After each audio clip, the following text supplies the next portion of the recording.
When thinking about memorable brands, businesses or companies like Apple, Coca-Cola, Nike might come to your mind. They've just come to my mind. But building a brand isn't just for these big companies. Any business today needs to be thinking about how it represents itself to the world. Your personal brand is what makes you stand out. It defines who you are and what you do and sets you apart from others in your field.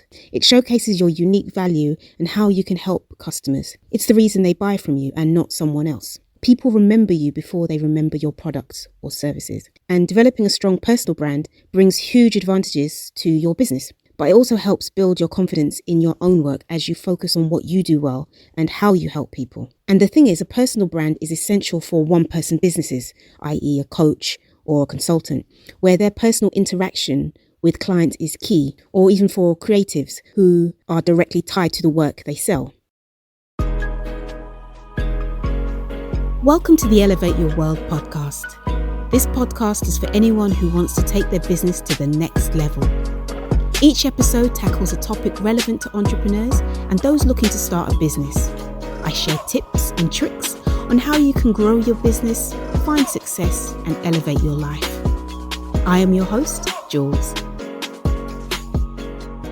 In the early stages of developing a personal brand, people often make the mistake of jumping in right away and start creating content, establishing, your social media presence and even getting a website and all those logos and all those things. But before you can start to execute, you must think, sit down and reflect. And the key to building a strong personal brand is finding out what makes you shine and why your audience needs to hear from you. You have to understand your unique value in the marketplace. When developing your personal brand, you can follow the lead of the big brands, Apple, Nike, etc. They don't create a logo, design the packaging, or launch a website until they've developed their brand. So first things they would usually do is, the big businesses, is they would conduct a brand audit with the key stakeholders, asking them to define the company's core values, mission, the vision.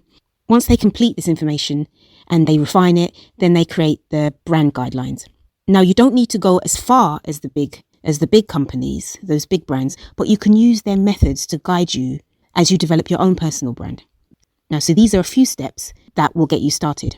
So brand values, that's finding out what is important to you. What do you value? What are you passionate about?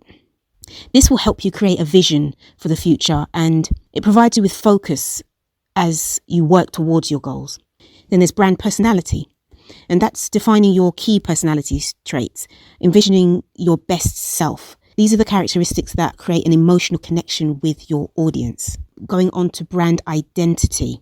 So this, once you've got the brand values and the brand personality, this is now where we can get to the bit where most people want to get to, which is the fun part, the creative part. You can now start to develop your look, the design, the colors, imagery, fonts, that represent your brand. And some of the things are your profile photo. Most likely the first step will be establishing social media with an existing account if you're rebranding, or just start fresh with a new account. When you look at your profile photo, does it represent your personal brand? If you are conveying a serious, dependable image, your photo would need to actually reflect that.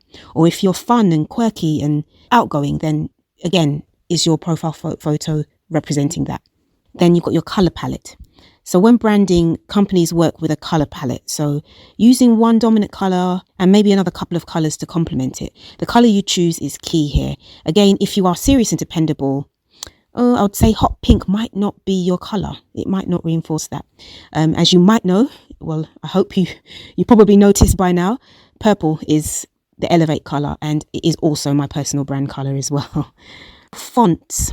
You have some flexibility with fonts, but avoid anything that is in direct contrast to your brand.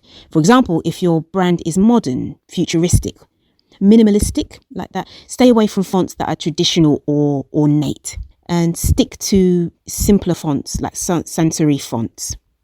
Now, logos. So if you do decide to create a logo for your personal brand, again, make sure that there isn't a disconnect. Make sure it does reflect your personal brand well. And then there's the website. All of everything that I've just said above, fonts, colours, photos, everything, all the above elements should be considered when creating your website. So if you have a blog, the tone should also be in line with your brand personality. Are you authoritative? Are you serious? Are you fun? Now, many people assume, and this is understandably so, that their personal brand is all about them. But there's somebody else who needs to be factored into this equation. That's your target audience. You do 100%, you need to stay true to yourself, your values, and your unique offering. But you also need to initiate a two-way conversation. This is a give and take relationship. As much as you want your audience to know you, you must also know them. Who is your target audience? When determining your target, remember that they should fall into at least one of these categories. People who will pay for your services, products, skills, expertise. And then there's people who will tell others to pay for your services, products, skills, and expertise. And then your supporters or fans. Remember, if you try to appeal to everyone, this one is so key. If you try to appeal to everyone, you end up appealing to no one. So you really do need to take time to consider these questions about your target audience. Who are they? And it's good to create a detailed description of your audience. Consider the demographics, age, income, education, geographic location, which country are they in, and so forth. Where will you find them? And once you understand what makes your audience tick, figure out where they are. For example, based on your research, which social media platforms are they actually on, or which ones do they prefer? And what motivates them? What drives them? What are they afraid of? What are their problems? What do they want from you and your content? How can you build that relationship with them? Yeah, identify the elements of your story, because we all have a personal story that your audience will relate to. What kind of communication do they prefer? How can you speak to them so they can feel heard? Finally, consistency. This, for personal branding, consistency is key here. And it's more important than likability or that wow factor or image. Human beings, we love consistency. We are hardwired to recognize patterns, sequences, and this helps us to connect ideas, learn and remember, basically. That's why consistency is so key in your personal branding. If you don't create recognizable patterns for our audience, we will lose them. So brand consistency makes clear who you are and the value you add. It prevents an audience from disconnecting with you. If you do something that they perceive as out of character, it shakes their trust in your brand. These are just a few ways to keep your brand consistent. Number one is to be authentic. I'm sure I've used that word already, but it's when you hear personal branding, authenticity, that word should just always come up. Your personal brand should reflect who you truly are and not who you think you should be. If you are authentic when developing your personal brand, maintaining consistency will be so much easier. Choosing your topics. Now, your words, videos, social media posts, stories should always be aligned with your brand's mission and goals. Be selective. Now, be selective with the platforms that you use. Not all platforms complement your personal brand or meet the needs of your audience. So you may not need to be on TikTok. I know everyone's running onto TikTok as an example, but your brand may not need to be on there. But it's down to obviously you doing your research and finding out where your audience is. So don't waste time and energy basically in the wrong places. Make sure your tone and personality are consistent across all the platforms you do use. Use the same voice across the board. You can adjust slightly based on the platform, I guess, but it should always sound like you. It should be you.